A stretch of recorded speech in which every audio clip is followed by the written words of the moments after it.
Hare Krishna, Krishna Krishna, Hare Hare, Hare Rama, Rama Rama, Hare Hare. প্রবচনের সময় photo তোলা বন্ধ করুন। যদি এই ধর্মের রূপে ফটো তুলতে চাচ্ছেন তো প্রবচনের পরে আমি সময় দেব। এখন আমাকে কান দিতে হবে, পরে পরে। মাতাজি শুনুন, অনেকে বলে যে আমরা সাধু দর্শন করতে চাই, কিন্তু সাধুকে আমরা চোখে দ্বারা দেখতে পাই না, কানে দ্বারা।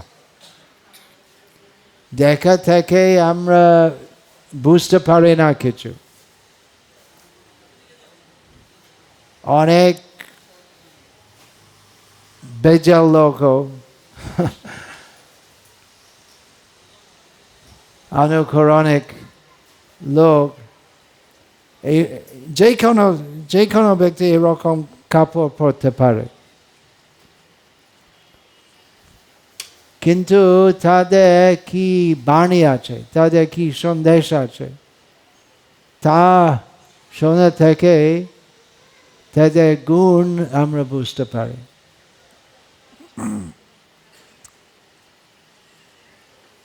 কালকে শ্রীল ভক্তিসিদ্ধান্ত সরস্বতী ঠাকুরের 150তম ব্যাস পূজা মহোৎসব উদযাপিত ছিল।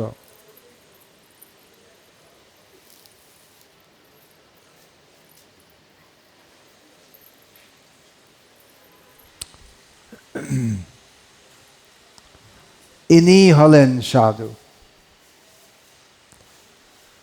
হয়তো আপনারা ভাবছেন যে আমি এই অধম যে আপনাদের উপরে বসে আছেন, আমি হচ্ছি সাধু, মহারাজের দর্শনের জন্য আমরা আসছিলাম। ইনি হলেন প্রকৃত সাধু,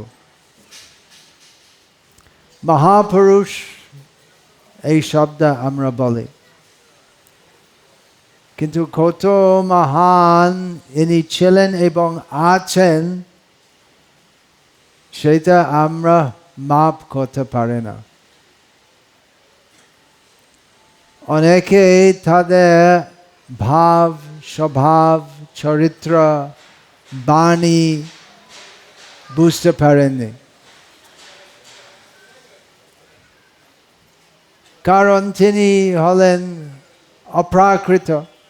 আমরা সকলে এই জড় জগতে আছি, তার কারণ কি? কৃষ্ণ ভুলি সেই জীব অনাদি বাহির্মুখ। আমরা কৃষ্ণ থেকে চ্যুত হচ্ছি, আমরা কৃষ্ণ থেকে দূরে থাকি, কারণ আমরা জড় জগতে সবকিছু যা আছে সেটা আমরা ভোগ করতে চাই। ঈশ্বরোহম অহম ভোগী, এই ঐশ্বরিক ভাব নিয়ে আমরা জড় জগতে থাকি।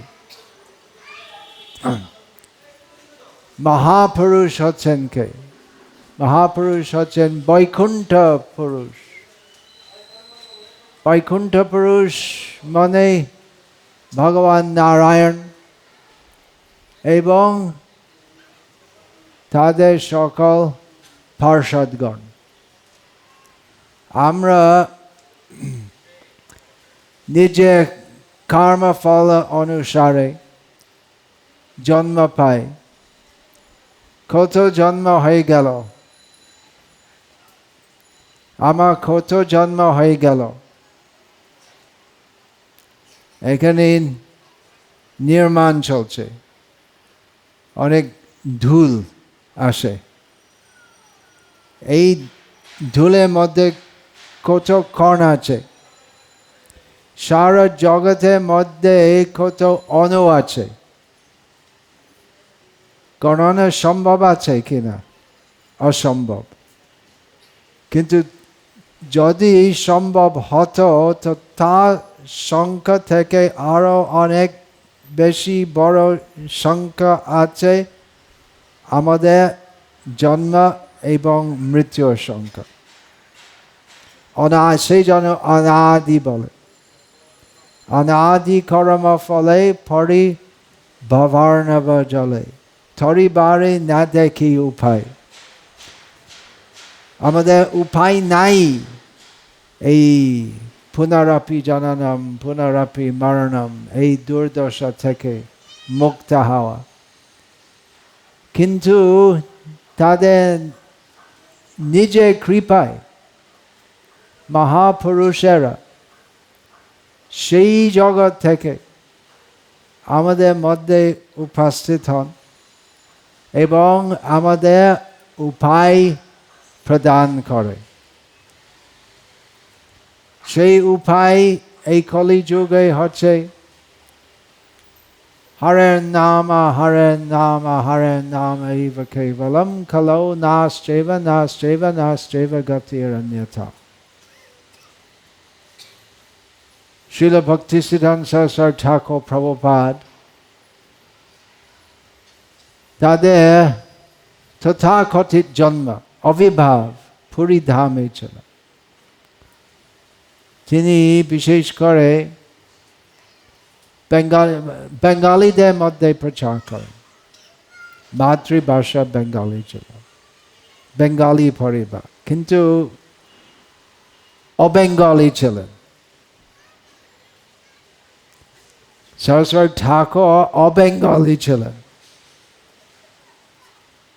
কারণ তিনি বৈকুণ্ঠ পুরুষ ছিলেন। সাধারণ বেঙ্গলি ছিলেন না, অসাধারণ বেঙ্গলিও ছিলেন না, অবেঙ্গলি ছিলেন। সেই সময় পশ্চিম বাংলায় পূর্ব বাংলায়, বিশেষ করে পূর্ব বাংলায় প্রায় সবই লোক, বিশেষ করে যারা হিন্দু সম্প্রদায় ছিলেন, সবাই জানতেন এই শ্লোক, হরের নাম হরের নাম হরের নাম এইব কেবলম খলো নাস্তেব নাস্তেব নাস্তেব গতিরন্যথা। এবং অনেকে হরি নাম করতেন। তো শ্রীল ভক্তিসিদ্ধান্ত সরস্বতী ঠাকুর প্রভুপাদের বেঙ্গালীদের মধ্যে প্রচার করা কি প্রয়োজন ছিল? অনেক লোক হরিনাম করতেন, তো কি প্রয়োজন ছিল বেঙ্গালীদের মধ্যে প্রচার করা? বিশেষ করে এই ঢাকা শহর, সেই সময় ঢাকা শহরে বিকল্প নাম ছিল দ্বিতীয় বৃন্দাবন। ঢাকা শহর আজকের মতো অত বড় ছিল না, মনে হয় সেই সময় পুরো জনসংখ্যা আধা কোটিও ছিল না, এখন অসংখ্য।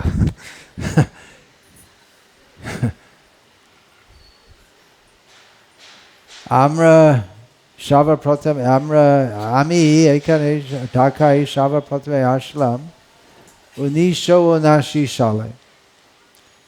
আমাদের ওই কিরায়া ঘরে আমাদের আশ্রম ছিল তেজগুনি পাড়ায়। সেইটা ওই ঢাকার শহরে সীমা ওর একটু আগে ছিল, গুলশান, সেই পর্যন্ত।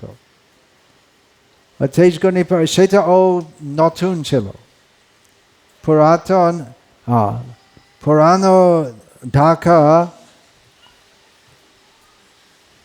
কোথায় কোথায় ছিল, এখানে স্বামী ওই বুড়িগঙ্গা পাশে ছিল, শাঁখারি বাজার, মতিঝিল, সেই সময় মতিঝিল ঝিল ছিল, পুরানা পল্টন, ওই সব জায়গায়। দ্বিতীয় বৃন্দাবন বলা যেত, কারণ প্রায় প্রত্যেক সড়কে কমপক্ষে একটা রাধা কৃষ্ণ মন্দির ছিল, এবং প্রতিদিন সন্ধ্যায় কীর্তন চলত। প্রায় সকল বাড়ি থেকে সকালবেলা ঘণ্টা ধ্বনি শোনা যেত, পূজা করা ঘণ্টে, সন্ধ্যায় কল কারতালে ধ্বনি, হরি কীর্তনের ধ্বনি।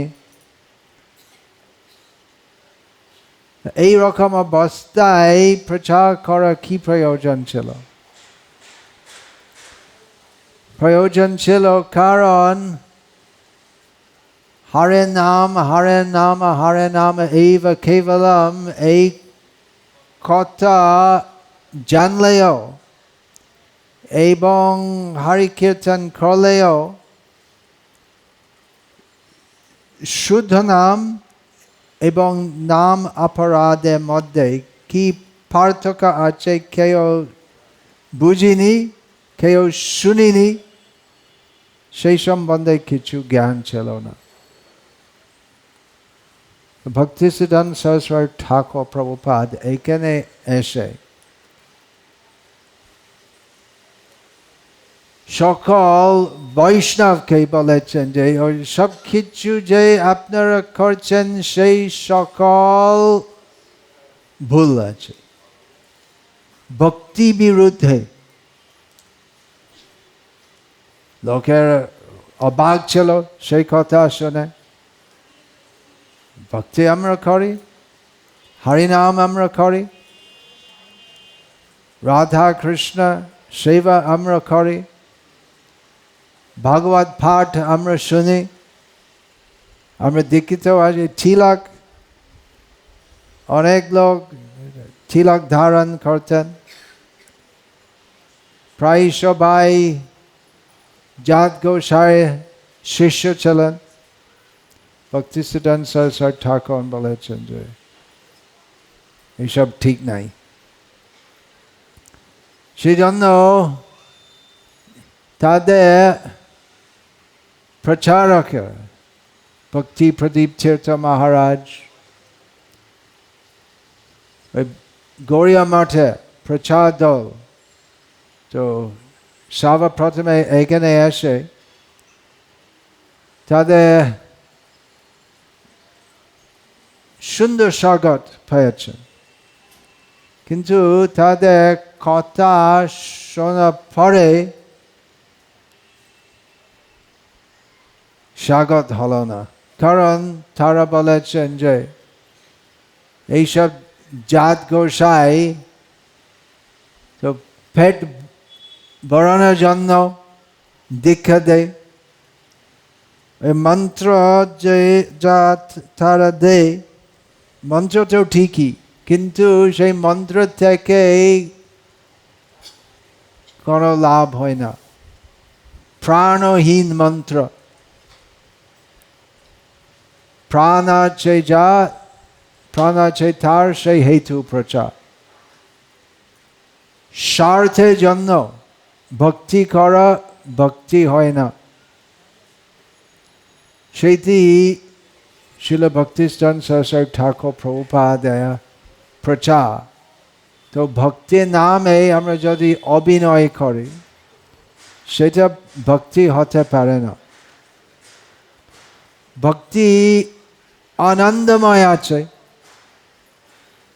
জীবের স্বরূপ আছে, জীবের মূল স্বভাব আছে আনন্দময় হওয়া, সচ্চিদ আনন্দ।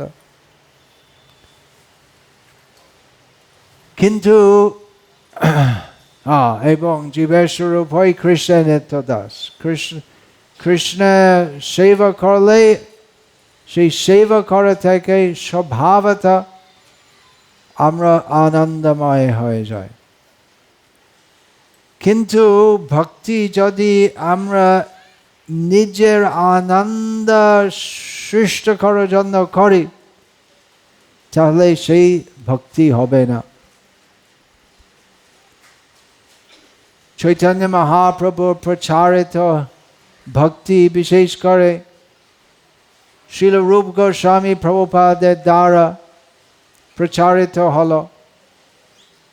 সেই জন্য এই গৌড়ীয় সম্প্রদায় অননাম আছে রূপানুগ সম্প্রদায়। রূপ গোস্বামী নির্ধারণ করেছেন যে ভক্তি, যা ওই ভক্তি শব্দ থেকে কি ধারণা, কি বস্তু নির্ধারিত হয়। অনাবিলাসিতা শূন্যম জ্ঞানকামাদ্যনাবৃতম আনুকূল্যেন কৃষ্ণানুশীলনম ভক্তিরুত্তম। কাম মিশ্র ভক্তি শুদ্ধ হয় না, জ্ঞান মিশ্র ভক্তি শুদ্ধ হয় না, মাছ অন্ডা মাংস মিশ্র ভক্তি শুদ্ধ হতে পারে না। যে কোনো কিছু আমরা যদি স্বার্থের জন্য করি, ভক্তি নামেও সেটা ভক্তি হতে পারে না। চৈতন্য মহাপ্রভুর প্রচার আছে কৃষ্ণার্থেই অখিল চেষ্টা। কিন্তু ভক্তি সিদ্ধান্ত সরস্বতী ঠাকুর প্রভুপাদ এটা লক্ষ্য করেছে এবং প্রচার করেছে যে প্রায় সব ভক্তি প্রচারক সব কিছু ভালো করে বলতে, তবু তার হৃদয়ের মধ্যে স্বার্থের ইচ্ছা আছে। আমি খুব সুন্দর মধুর কথা বলি, সবাই সেটা ভালো লাগে এবং আমাকে যথেষ্ট দক্ষিণা দেয়, যা দ্বারা আমি খুব কুশলভাবে থাকতে পারি, আমার কোনো অভাব থাকে না। আমরা প্রচার করি কিন্তু নিজের সংসার চালাতে হবে। লোকের শিষ্যেরা দক্ষিণা দেয় এবং এই ভালো হচ্ছে, তাদের উপকার হয় যদি আমার সেবা করে। এবং আমার স্ত্রীর সুন্দর, আমার স্ত্রী তো শুধুমাত্র সুন্দর দামি টাঙ্গাইল শাড়ি পরে, কোনো সাধারণ শাড়ি নয়।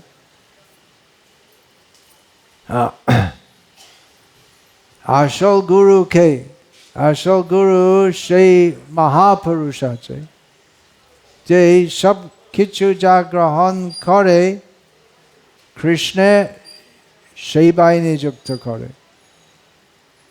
নিজের সাথে কোনো চিন্তা থাকে না। যে এইভাবে প্রচার করে যে ভক্তি আনন্দময় আছে কিন্তু মনোরঞ্জনের ব্যাপার না। অনেকেই সেই রকম প্রবচন করে, সেটা শ্রোতা দেয় মনোরঞ্জনের জন্য। বিষয় আছে কৃষ্ণলীলা, কিন্তু সেইভাবে বলে যাতে লোকে খুব খুশি, খুব খুব সুন্দর আছে। কিন্তু ভক্তি সিদ্ধান্ত সরস্বতী ঠাকুর প্রভুপাদ হলেন ভগবতে সাধু দেয় বর্ণনা প্রতীক ছিলেন। সন্ত এবস্য ছিন্দন্তি মনোবীয় সঙ্গম উক্তিবিহি। আসল সাধুকে ভাগবতে শ্রীকৃষ্ণ বলেন সাধুর লক্ষণ বিভিন্ন জায়গায় ভাগবতে বর্ণিত আছে। একটা আছে এই শান্ত এবস্য ছিন্দন্তি মানবীয় সঙ্গম উক্তিবিহি। সাধু হচ্ছেন তিনি লোকদের মানসিক আসক্তি, ভৌতিক আসক্তি তার তীব্র বাণী দ্বারা কেটে দেয়। শিল ভক্তিস্থান সরস্বর ঠাকুর প্রভুপাদ এইভাবে প্রচার করেন যে যারা আমাদের খুশি করার জন্য প্রচার করে তারা আমাদের শত্রু আছে। কারণ এই জড় জগতে সুখী হওয়া চেষ্টা এবং সেই ধারণা যে এই জড় জগতে আমরা সুখী হতে পারি,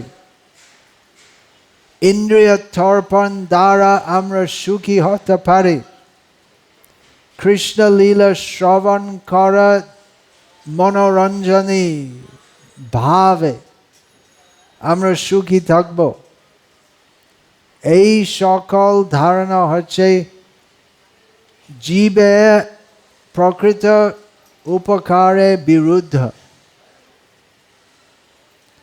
সেই জন্য খুব কম লোক শিল ভক্তিসিদ্ধান্ত সরস্বতী ঠাকুরের প্রচার গ্রহণ করতে রাজি ছিল। সবাই মনে করতেন যে আমাদের গোসাই আছে, অনেক গোসাই আছে, তাকে আমরা ভালো লাগি, তার আমাদের আশীর্বাদ দেয় এবং যে আমাদের জীবনে পরিবর্তন করা প্রয়োজন আছে সেটা বলে না। তোমরা যা সব কিছু যা তোমরা করে ঠিক আছে করো, আমাকে দক্ষিণা দাও এবং আমি আশীর্বাদ দেব এবং তোমরাও সুখী থাকবে, আমিও সুখী হব। কিন্তু সেই সুখ হচ্ছে জীবদের শত্রু। সেইভাবে মনে করা যে হ্যাঁ সাধুদের আশীর্বাদ দ্বারা আমরা কুশলে থাকি, কিন্তু সেই কুশলতা আমাদের শত্রু। সেই তথাকথিত কুশলতা যাদের মূল আছে সংসারিক আসক্তি, সেটা কৃষ্ণ ভক্তি থেকে অনেক দূর আছে।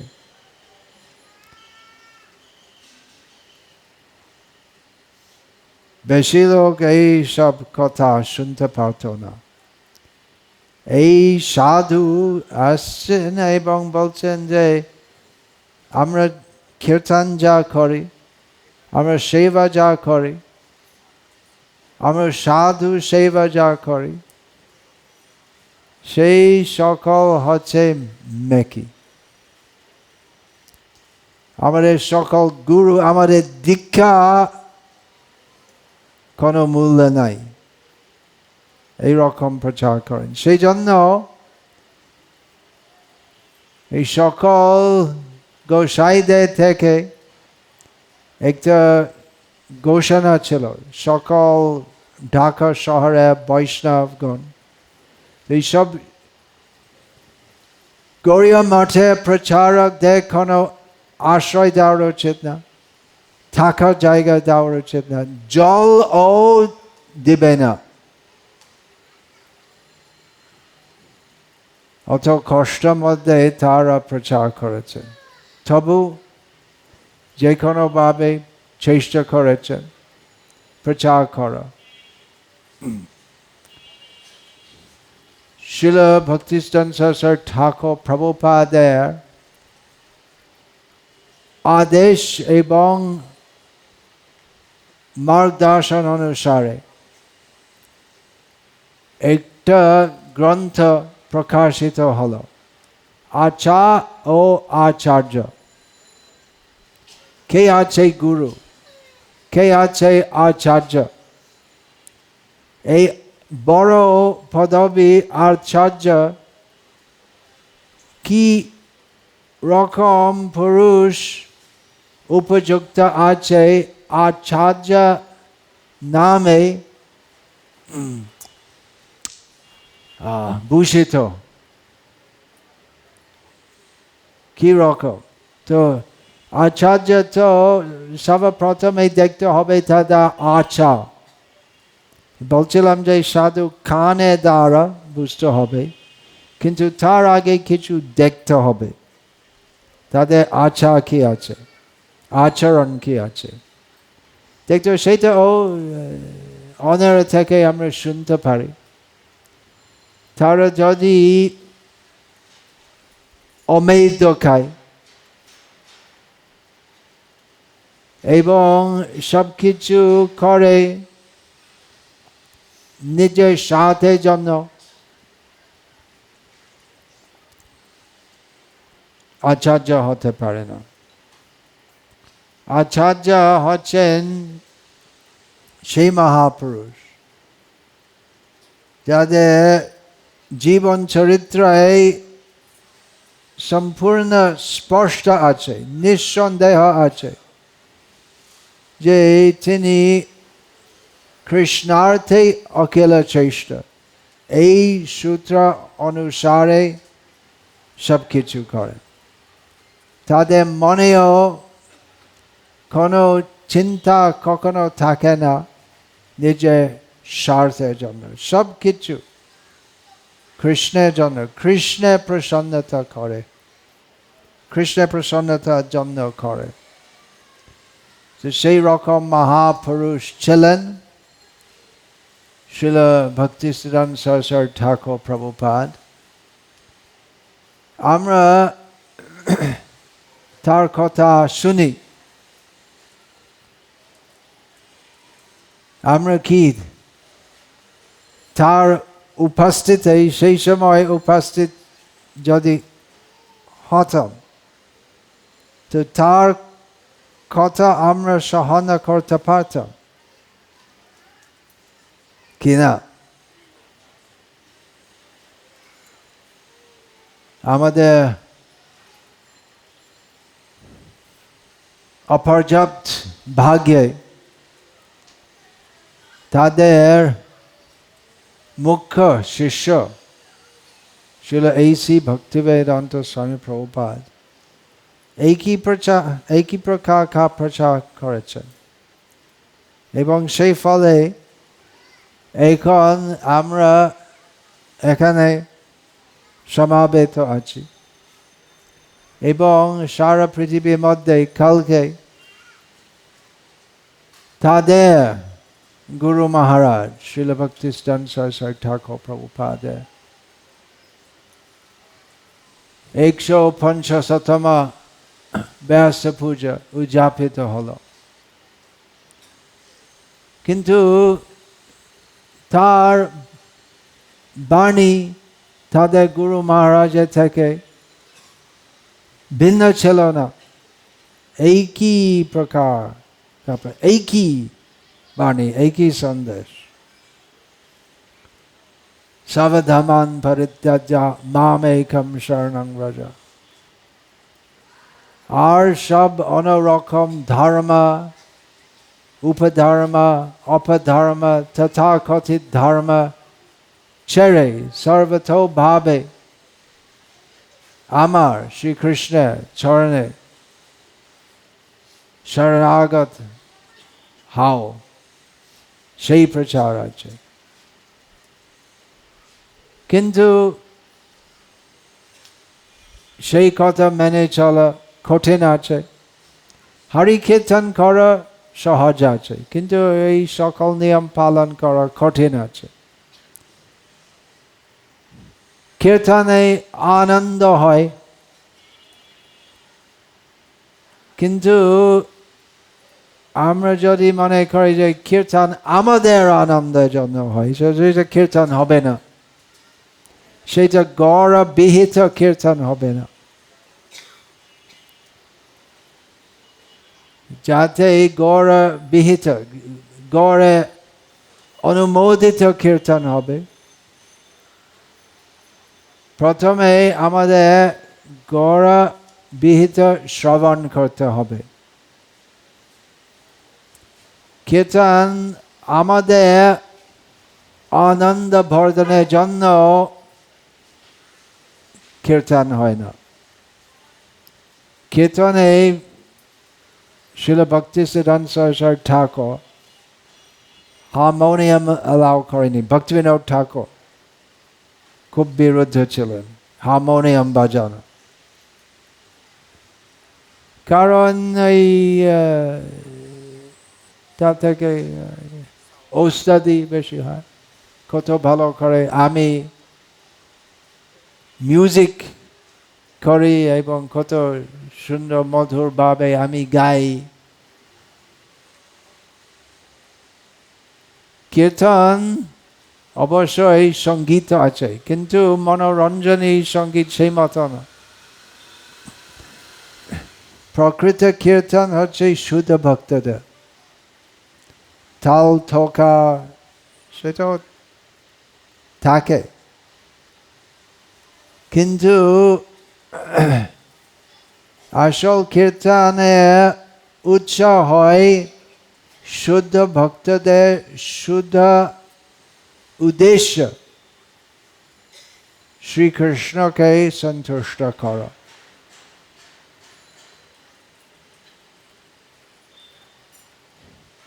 খুব সহজ আছে শুদ্ধ ভক্তি পথ থেকে একটু সরে দাও, একটু সাইডে যাওয়া। একটু সাইডে গেলে একটু আরো বেশি হয়ে যায়।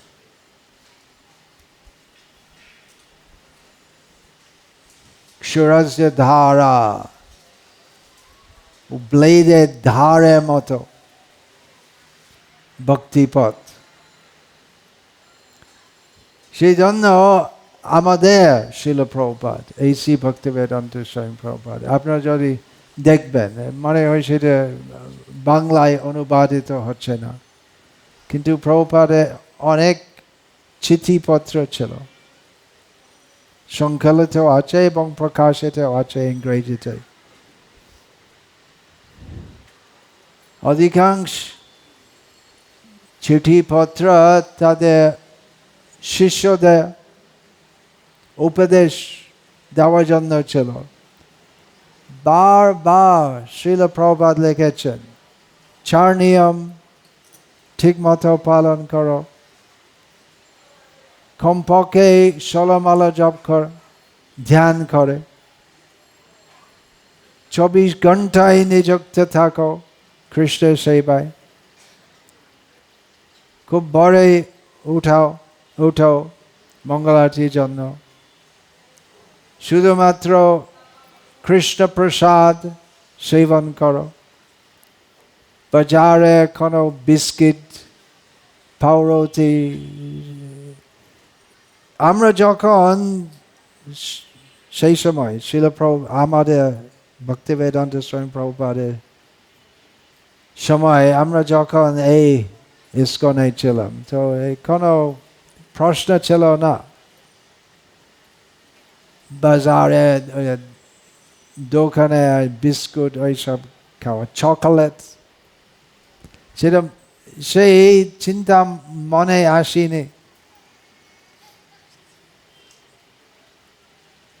সময় বদল হয়ে গেল। তো এই বৈকুণ্ঠ মহাপুরুষদের কথা শুনে লাগে ভালো, কিন্তু তাদের উপদেশ পালন করা থেকে আমাদের উপকার হয়। মনে করলে যে এইসব কথা ওইসব গল্প যা আছে তাদের সম্বন্ধে শোনা ভালো ভালো আছে। সেই সকল শ্রবণ করে থেকে আমরা তাদের থেকে আরো দূরে যাই, কারণ যে এইসব কথা শোনা আমার নিজের মনোরঞ্জনের জন্য আছে সেভাবে মনে করো, তো শ্রবণের মাধ্যমে আমাদের অপরাধ হয়। শরণাগত কান দিয়ে শুনতে হবে অতি বিনম্রভাবে। বিনম্রতা শুধু দেখা নাই, দণ্ডবোধ করো, কিন্তু প্রকৃত নম্রতা আছে সম্পূর্ণভাবে প্রস্তুত হওয়া, সাধুদের উপদেশ পালন করা।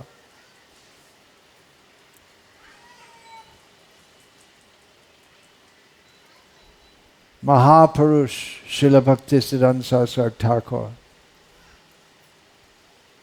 ছিলেন এবং আছেন, এখনো আছেন। আমরা তার সাথে সম্পর্কিত যুক্ত হতে পারে তাদের সকল আদেশ উপদেশ পালন করা থাকে। তার উপদেশ কিভাবে এখন উপলব্ধ আছে, সেই সকল পরম্পরা দ্বারা উপলব্ধ আছে।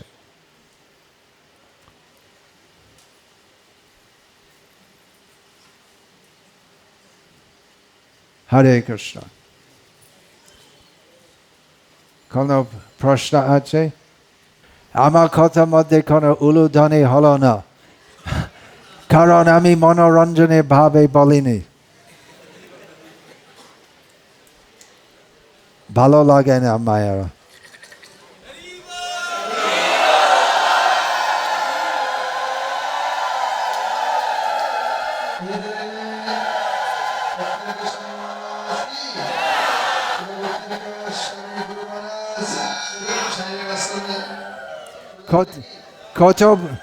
কত ভালো হয় কথা, সেটা আমরা মাপ করতে পারি উলুধ্বনি থেকে, নাকি? আমার মনে হয় যদি উলুধ্বনি হয় না সেটা ভালো কথা। আমরা যদি ভালো না লাগে আমি সঠিক কথা বলি।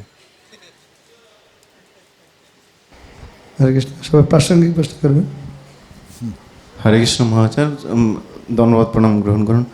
মহারাজ, আপনি বললেন যে আমাদের কখনো আমার ভালো লাগার জন্য ভক্তি করা উচিত নয়, তো কিন্তু আমাদের ক্ষেত্রে তো আমরা প্রসাদ পাই, মনে করি আমার ভালো হবে, কীর্তন করি আমার ভালো, তীর্থে যাব আমার আনন্দ। সেটা প্রাথমিক অবস্থা।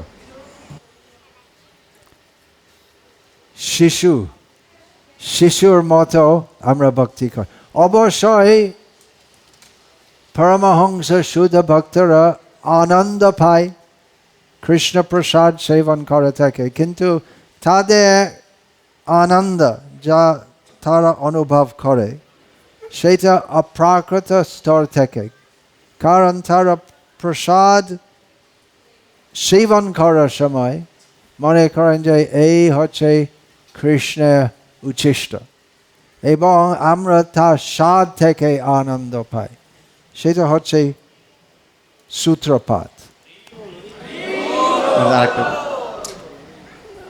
মহারাজ, আপনি বললেন যে আমরা মানে বিনয়, কিন্তু সেই রকম না হলে আমরা ভক্তিতে প্রবেশ করতে পারি না, কারণ আমাদের এই জড় অবস্থায় আমাদের বুদ্ধি অত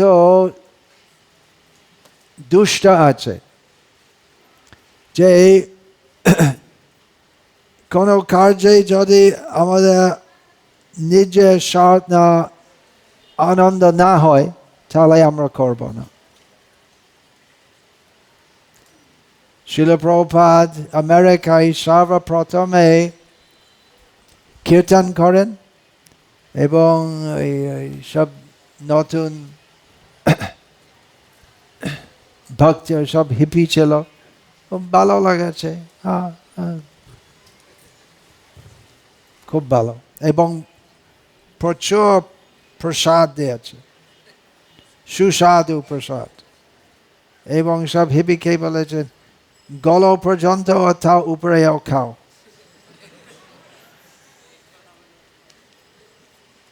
সেটা হলো আরম্ভ।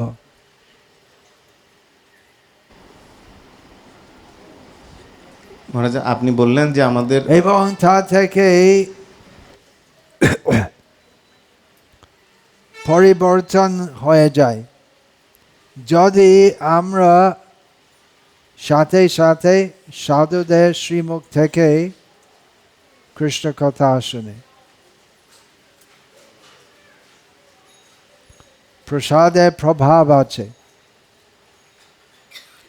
এমনকি নিজে জীবা সুখের জন্য প্রসাদ সেবন করে ভক্তি প্রভাব হবে, কিন্তু আস্তে আস্তে আস্তে শুদ্ধতা হবে। ব্যাপার আছে যে ভক্তি করে থেকে কি হয়, চেত দর্পণ মার্জনম। তো চিত্ত দর্পণ মার্জন করার সাথে সাথে এক হাত দিয়ে যদি আমরা ঝাড়ু লাগাই এবং অন্য হাত থেকে আমরা আবর্জনা ফেলি, সেই রকম অবস্থা।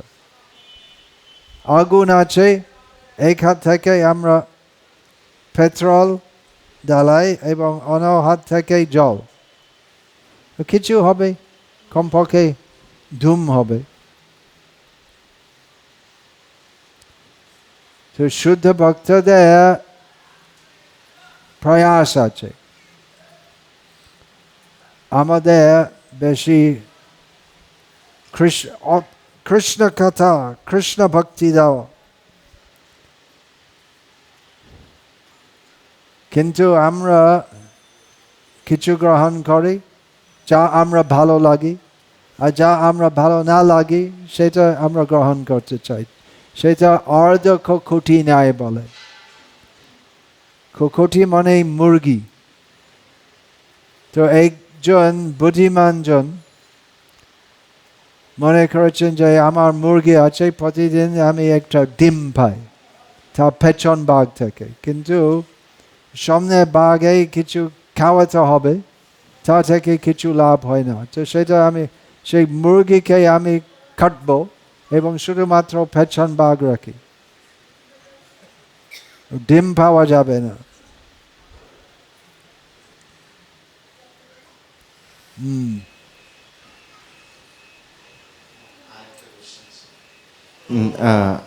আপনি বললেন যে আমাদের বিনয়টা দেখানো উচিত নয়, বা মানে কপট ভাবে করা উচিত নয়।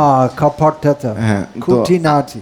হ্যাঁ, ওই চৈতন্য মহাপ্রভু কি বলেন, নিষেধ আচা খুঁটিনাটি জীবে হিংসন লাভ পূজা প্রতিষ্ঠাদি যত উপসকগণ।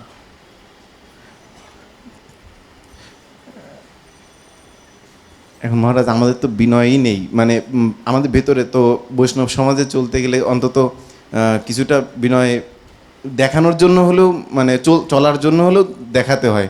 তো শুদ্ধ এইটা ভক্তদের সঙ্গে কৃষ্ণ সেবা করুন, ভক্তি করুন, যাদের হৃদয়ের মধ্যে এই প্রকৃতির বিনয়টা কমপক্ষে ধারণা আছে। আসলে আমরা সবাই কপট আছি, আমি বিশেষ করে, কারণ বাইরে আমরা দেখাই ভক্তি ভক্তি ভক্তি, কিন্তু অন্তরে অনুভব থাকে। তবু আমাদের ভক্তি করতে হবে, কারণ সাধনা না করলে সিদ্ধি হবে না। আমরা সাধনা অবস্থায় আছি, সাধক। আমরা চেষ্টা করি ভক্তি করতে। সেই জন্য শিল প্রভুপাদের সকল রচিত গ্রন্থ পাঠ করা অত্যন্ত উপকারী আছে, কারণ প্রত্যেক শব্দে প্রত্যেক অক্ষরে শুধুমাত্র ও শুদ্ধ ভক্তি ভাব রয়েছে। ভজরে ভজরে আমার মন অতি মন্দ, ভজ ব্রজ বনে রাধা কৃষ্ণ চরণারবিন্দ, ভজন বিনা গতি নাই রে।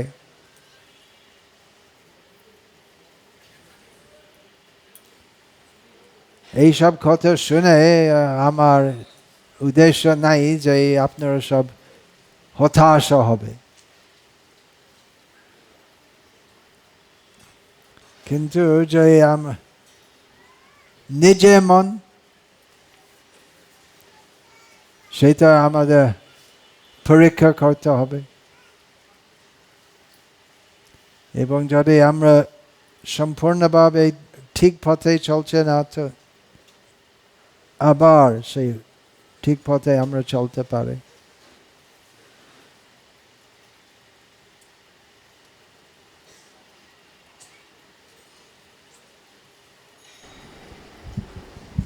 হরে কৃষ্ণ মহারাজ, আপনার শ্রীচরণে দণ্ডবোধ। তাহলে কি আমাদের গুরু মহারাজ ভগবানের আনন্দ দানের জন্য কর্ম করা উচিত?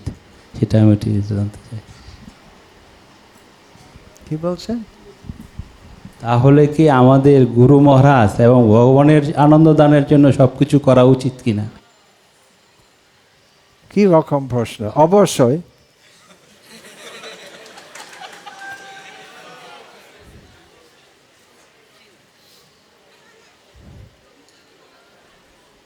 হরে কৃষ্ণ, দণ্ডবোধ, প্রণাম গুরু মহারাজ।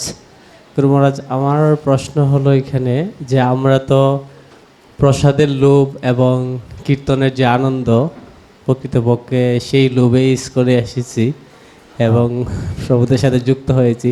তো এখন পরবর্তীতে আমাদের কি করণীয় উচিত?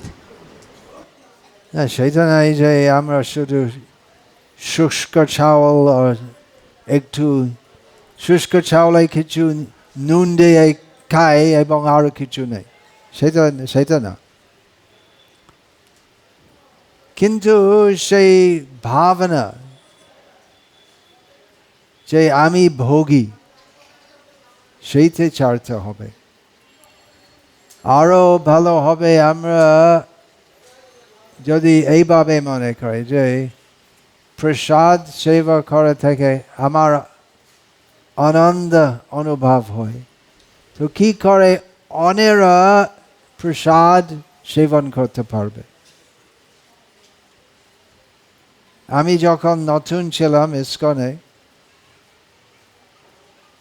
আমার খুব আসক্তি ছিল প্রসাদের জন্য, কিন্তু সেই আসক্তি তো যেহেতু প্রসাদ হচ্ছে শ্রীকৃষ্ণের অপ্রাকৃত উচ্ছিষ্ট, সেই কারণে না, স্বাদের ব্যাপার।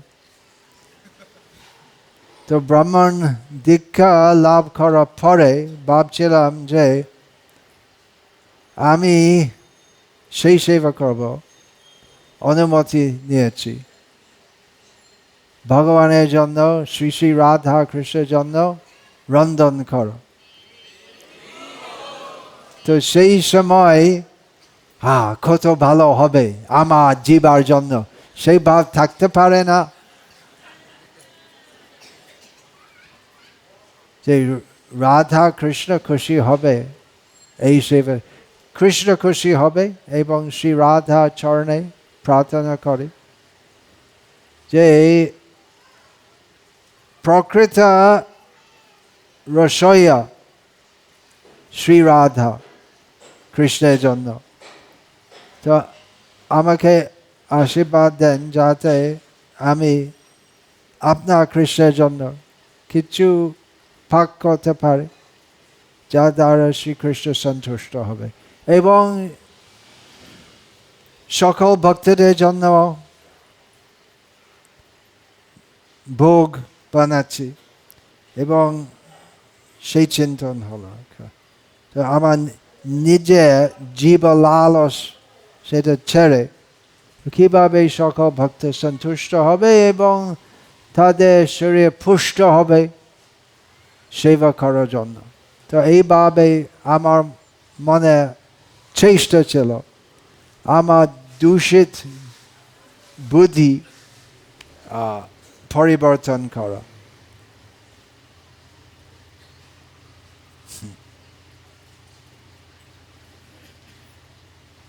কিন্তু প্রথম অবস্থায় আমরা শুধুমাত্র প্রসাদের স্বাদের জন্য আসি, সেটা ভালো, এবং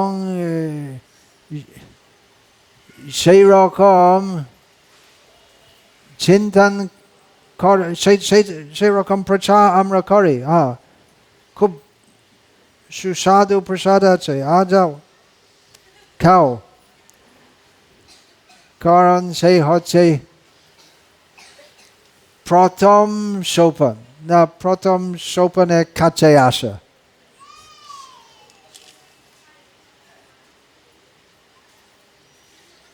এবং শুদ্ধ ভক্তরা প্রসাদের স্বাদ থেকে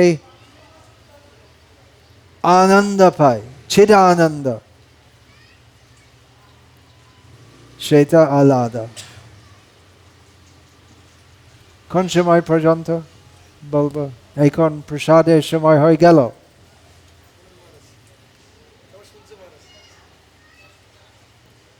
এরপরে প্রসাদ বিতরণ হবে।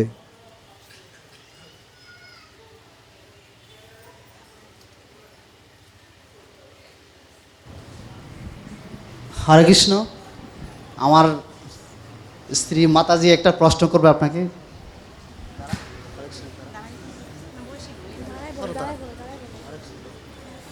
হরে কৃষ্ণ। আমরা যখন কোনো দীক্ষা নেই, তখন আমাদের পছন্দ কোনো গোসাইকে দিয়ে নেওয়া যাবে না, মা বাবার ধার্য করা কোনো গোসাই থেকেই নিতে হবে? হরে কৃষ্ণ প্রভু, ওনার প্রশ্নটা হচ্ছে, আমরা যখন দীক্ষা মন্ত্র শিক্ষা মন্ত্র নেই, তখন কি আমাদের পছন্দ মতো গোসাই থেকে নিতে পারবো, না আমাদের বাপ মার পছন্দের মতো নিতে পারবো? সে প্রশ্নটা। আমাদের পছন্দ না, যা দ্বারা আমাদের উপকার হবে। অনেকবার দেখা যায় যে যা আমাদের জন্য ভালো হয় আমাদের পছন্দ হয় না। এই অসুস্থ পড়লে ওষুধ খেতে হবে, তার স্বাদ ভালো না হলেও খেতে হবে, তা থেকে উপকার হবে। প্রেয়স এবং শ্রেয়স দুই শব্দ আছে। প্রেয়স মানে যা আমরা ভালো লাগে, এবং শ্রেয়স হচ্ছে যা আমাদের চিরকাল উপকারের জন্য আছে। আমি মনে করি যে যে গোসাইকে আমার পছন্দ হবে এবং যে গোসাই আর সবসময় আমার পছন্দ কি হয় সেইভাবে, এটা দেখা গেছে সেইভাবে মনে করলে পুনরাপি জননম পুনরাপি মরণম পুনরাপি জননী জঠরে শয়নম হবে, কারণ সেটা হচ্ছে ভৌতিক ইচ্ছা। ভব বন্ধনের কারণ কি আছে? ভৌতিক কামনা। আমার পছন্দ, এবং কি কে আমার গুরু হবে? যা আমার পছন্দ, আমার পছন্দ। সেক্ষেত্রে আমার মা অনুমতি না দিলে তো নেওয়া যাবে না, তখন আমি কি করব? নিজের পরিস্থিতিতে আপনার জীবনের মধ্যে ওই বাধা যা আছে, কি করতে হবে আপনার নিজের জীবনে, সেটা আমি ঠিক মতো বলতে পারছি না, কারণ আপনার পরিস্থিতি সম্বন্ধে ওই সব কিছু যা চলছে আমি জানি না। দীক্ষা নেওয়া দরকার আছে, সেটা সবচেয়ে বড় বিচার। এবং সংসারের মধ্যে সাধারণ ধর্ম পালন করতে গেলে মা বাবা আদেশ পালন করা আবশ্যক আছে। যদি দুটোর মধ্যে ধর্ম সংকট হয়, তো বরিষ্ঠ ভক্তদের থেকে উপদেশ নেওয়ার উচিত। সাধারণত এই রকম অবস্থায় আমি এই উপদেশ দিই যে একটু একটু অপেক্ষা করা ভালো হয় এবং চেষ্টা করা মার বাবা মন পরিবর্তন করা। কিন্তু কতক্ষণ আমরা অপেক্ষা করতে পারি? কোনো গ্যারান্টি নেই যে কালকে পর্যন্ত আমরা এই শরীরে থাকব। যে কোনো সময় দেহ ত্যাগ হতে পারে, সেটা আর একটা বিচার।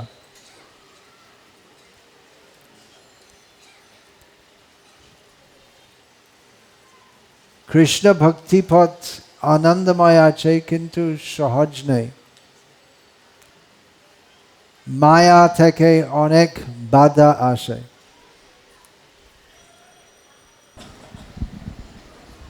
হরে কৃষ্ণ। গুরু মহারাজ দণ্ডবত প্রণাম। তো গুরু মহারাজ, আমার একটি প্রশ্ন, সেটা হচ্ছে যে প্রসাদ রান্নাটা অনেক সময় আমরা মনে করি যে বাজারে যাই কিংবা রান্না করি, আমার পছন্দ অনুযায়ী রান্না করি, এইটা করা উচিত কিংবা ভগবানের পছন্দ অনুযায়ী করা উচিত আমাদের? প্রথম অবস্থায় यत् करोषि यदश्नासि यज्जहोषि ददासि यत् तपस्यसि कौन्तेय तत् कुरुष्व मदर्पणम्। প্রথম সেটা কর্ম যোগ মতো, যে আমরা যা পছন্দ করি আমি করি এবং সেই কার্য এবং সেই ফল আমি ভগবান কৃষ্ণকে অর্পণ করি। সেটা কর্মযোগ না কর্ম মিশ্র ভক্তি হতে পারে। কিন্তু শুদ্ধ ভক্তিতে শুধুমাত্র যা কৃষ্ণ, হরে কৃষ্ণ, আমরা সব কিছু করি শুধুমাত্র কৃষ্ণের সুখের জন্য। গৃহস্থরা বিশেষ করে শাস্ত্রায় নির্দেশ আছে যে গৃহস্থরা নিজে ঘরে তো নিজে পছন্দ অনুসারে রান্না করে ভগবানকে অর্পণ করতে পারে। হরে কৃষ্ণ মহারাজ, ধন্যবাদ, প্রণাম গ্রহণ করবেন শ্রীচরণে। আমি গতকালকে গীতা পড়তে গিয়ে একটা বিষয় আসলে বুঝতে পারিনি, সেটা হচ্ছে নির্বিশেষবাদ বিষয়টাকে একটু যদি কৃপা করে ভালো করে বুঝিয়ে দিতেন। নির্বিশেষবাদ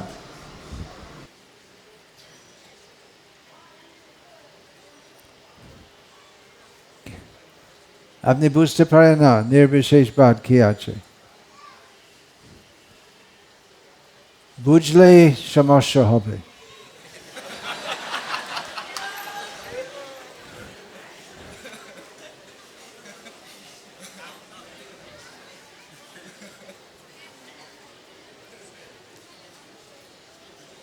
নির্বিশেষবাদ মানে সব কিছু সেটাও বলে না, কিছু সব কিছু একই আছে। আমিও শিল প্রভুপাদের কৃপায় সেটা আমি বুঝতে পারি না।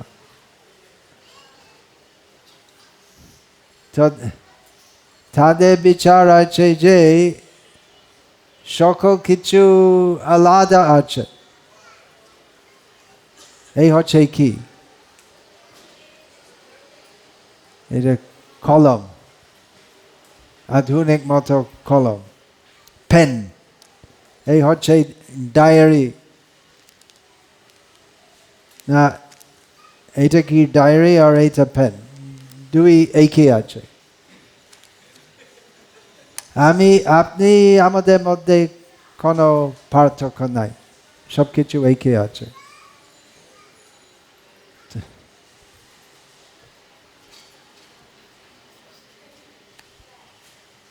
আমি যখন ক্ষুধার্ত আছি, আপনার সামনে বসে আপনি প্রসাদ নিচ্ছেন, দেখা থেকে আমার পেট ভরে যাবে কিনা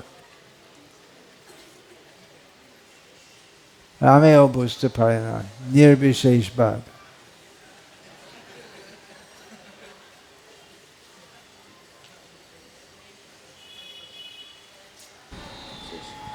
হরে কৃষ্ণ মহারাজ, ধন্যবাদ প্রণাম। এই মায়াবাদ সম্বন্ধে ভগবদ গীতা যথাযথ পড়তে হবে এবং বিশেষ করে ওই চৈতন্য চরিতামৃত আদি লীলা সপ্তম অধ্যায় তার মধ্যে বিশদভাবে নির্বিশেষ মায়াবাদ সম্বন্ধে বর্ণনা আছে এবং মায়াবাদ খণ্ডন আছে।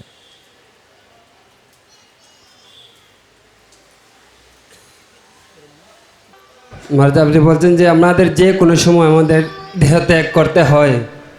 হ্যাঁ, কি আমাদের আপনি আরেকটাকে বলছেন যে আমাদের যে কোনো সময় দেহ ত্যাগ করতে হয়, তো সেই ক্ষেত্রে আমাদের আমি বলছি যে সেটা আমার মত নেই, আমাদের হয়। আপনার মত আলাদা হলেও দেহ ত্যাগ করতে হবে। আমাদের যে মানব জীবন, আমরা যত মত তত পথ আমরা মানি না। আমার মত আছে যে আমি কখনো দেহ ত্যাগ করব। আমার প্রশ্নটা ওইটা না, আমি আমার মত হতে পারে, কিন্তু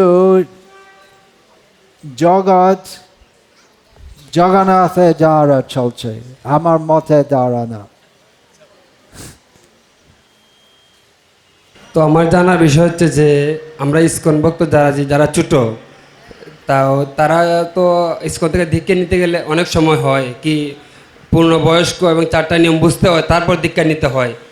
তো যারা ছোট আছে তারা কি দীক্ষা যদি না হয় তাহলে তাদের কি অন্য কোনো গুরুর কাছে দীক্ষা নিতে পারবে নাকি ইসকন থেকে দীক্ষা নিতে হবে? দীক্ষা হচ্ছে একটা অনুষ্ঠান, কিন্তু প্রকৃত দীক্ষা আছে ঠিকভাবে গুরুর আদেশ পালন করা। ঠিক মতো পালন না করলে দীক্ষা তো শুধুমাত্র ড্রামা মতো।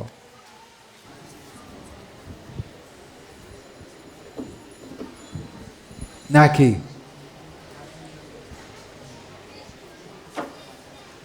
কি অর্থ আছে যদি আমরা হে গুরুদেব আমি 4 নিয়ম পালন করব, 16 মালা জপ করবো এবং পরে করি না?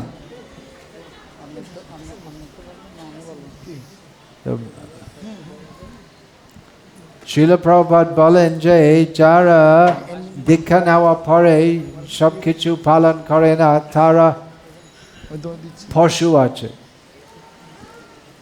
কারণ মানুষ কথা দিতে পারে, পশু দিতে পারে না।